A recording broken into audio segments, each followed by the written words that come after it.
നമ്മൾ യാത്ര തുടരുകയാണ് സുഹൃത്തുക്കളെ.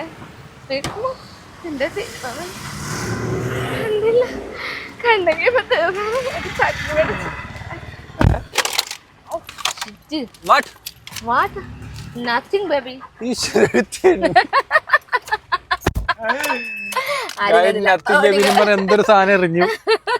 സംതിങ് ഒന്നുമില്ല, ഓറഞ്ചിന്റെ തൊണ്ടായിരുന്നു. അതാ ഷാരത്തെ ചക്കയാണ്.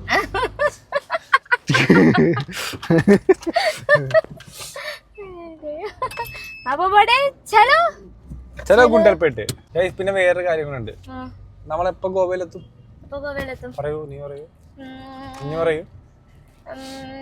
വെളുപ്പിന് അല്ല, എപ്പോ എത്തുന്നാണ് കുഞ്ഞിന്റെ ഒരു മൈൻഡില്? നമ്മളിപ്പോ പറഞ്ഞ സംസാരിച്ചതും ഒരു വെളുപ്പിന് 4 മണി. നീ ഉച്ചക്കെത്തുന്നു. ഉച്ചക്കെത്തുന്ന ചേട്ടാ പറഞ്ഞത് എന്നോട്, അത് എന്നെ പേടിപ്പിക്കാൻ പറഞ്ഞതായിരിക്കും.